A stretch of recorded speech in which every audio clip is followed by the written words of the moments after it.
Ever read a Bible story and think, hold on, there's got to be more to this? Mm-hmm. Well, today, Mm. we're going to unpack Genesis chapter 24. Okay. It seems kind of simple at first, Right. but when you look closer, Yeah, there's a lot there. absolutely.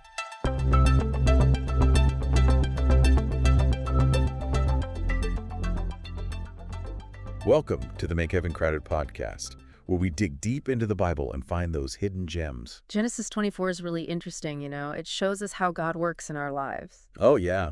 How so? It's not just a love story. Okay. It's a lesson in trusting God's plan. Interesting. Yeah. So let's dive into the first few verses. Okay.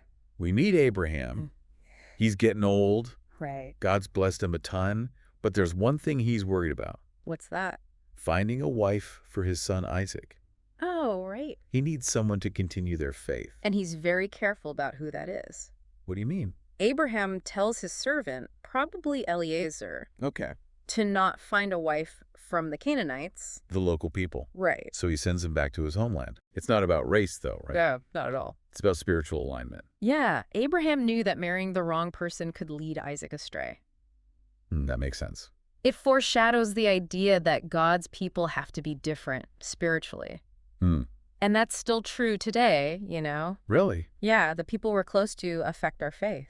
I see. So who we choose to be around matters. Absolutely. So Abraham sends this servant on a huge mission. A matchmaking mission. Verse 2 even says he took 10 camels loaded with gifts.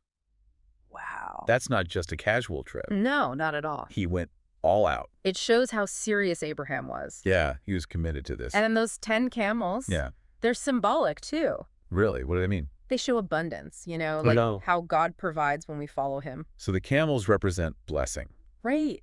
Interesting. Yeah. So the servant goes on this trip, Hundreds of miles. and verse 10 says he gets to a city in Mesopotamia. Okay. He stops at a well in the evening. Wells were like the social media of ancient times. Oh, right. That's where everyone hung in. Exactly. They'd share news, catch up. And get water, of course. Of course. So it was the perfect place to find Isaac a wife. He could check out all the single ladies. Right.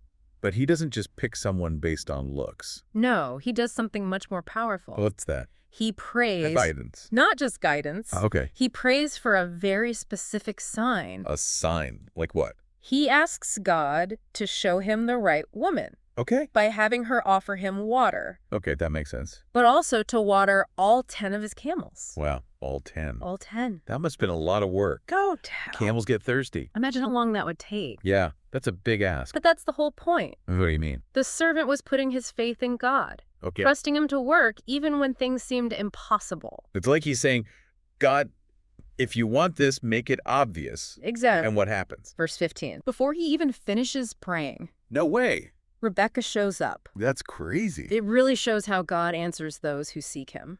Okay, so we have this servant totally amazed. And Rebekah just living her life. Yeah, what happens next? Does he just say, hey, you're the one? He's a little more smooth than that. Oh, He watches her work first. really? Why? He's being discerning. Like he's double checking? Exactly. He wants to be sure this is God's plan, not just coincidence.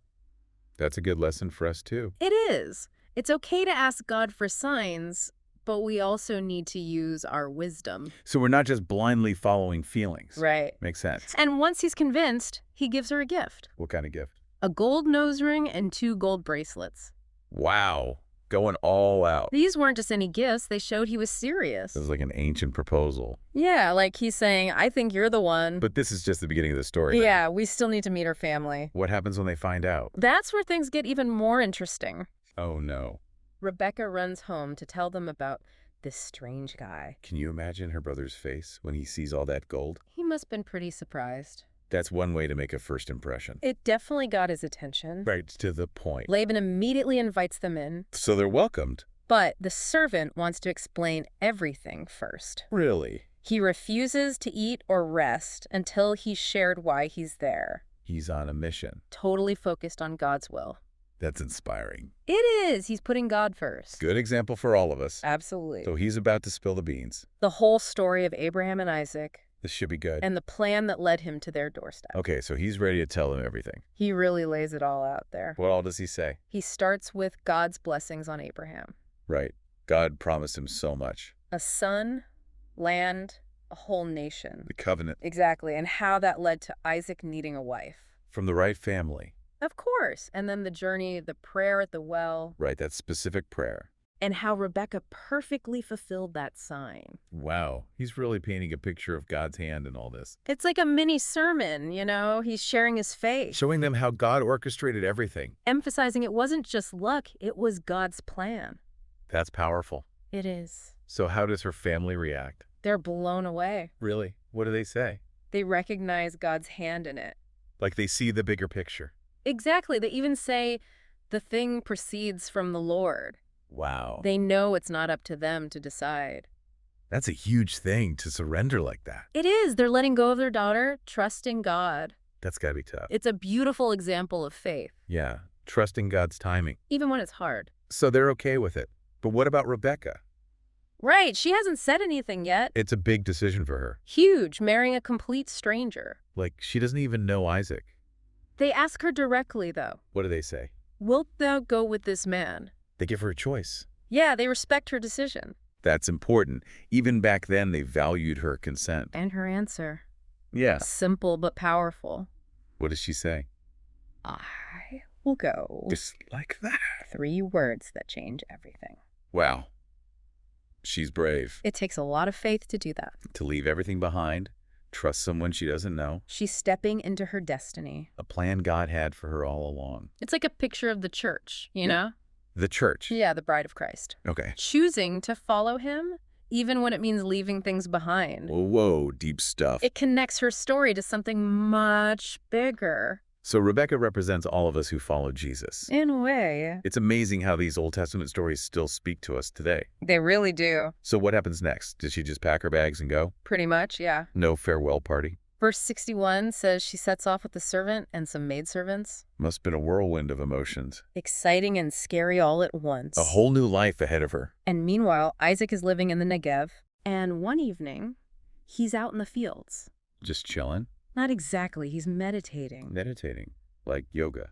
No, more like deep thought. Okay, so he's thinking about life. Reflecting, praying, maybe even sensing something's about to happen. Interesting. And then he sees them coming. Rebekah and the servant. The whole caravan. Wow, imagine that moment. He's probably wondering who they are.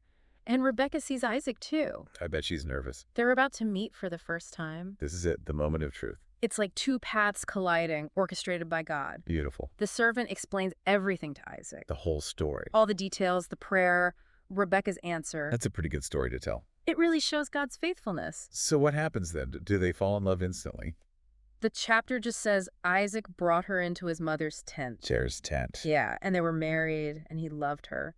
That's it. Sometimes the most powerful words are the simplest. It's the beginning of their story. A new chapter. And it all started with a prayer and a lot of faith. A lot of trust in God's plan. So we've seen a lot in Genesis 24. Mm-hmm. Abraham wanting the best for Isaac. Right. That crazy journey. Yeah. The prayer, Rebekah's yes. Such a cool story. It is, but what's the bigger takeaway here? That's where it gets really interesting. Oh. Tell me more. Genesis 24 isn't just history. It's like Yeah. a parable, you know? A parable. Yeah, full of lessons about God and faith. So we can apply it to our lives today. Exactly. Even if we're not looking for a spouse. Right. So what can we learn? Well, thing about Abraham, Okay. he entrusted God with something huge. Isaac's future. The whole family line, the promise, And God came through.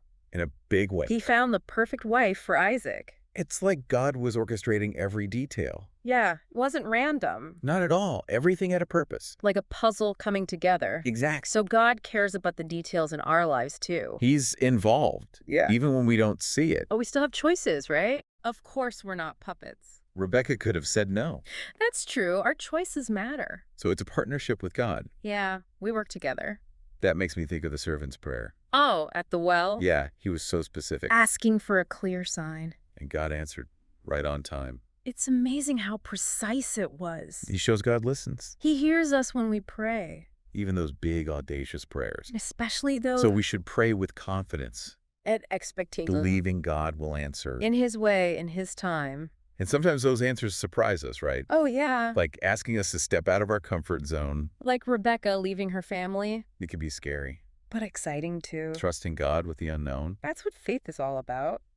It's like she's a model for us, showing us how to follow God's lead. even when we don't know where it'll lead. And her story reminds me of something else, too. What's that? The church. Okay. Like, we're the bride of Christ. I see. Leaving everything to be with him. Exactly. Giving up our old life for a new one. That's deep. It gives this story a whole new meaning. It's not just about marriage.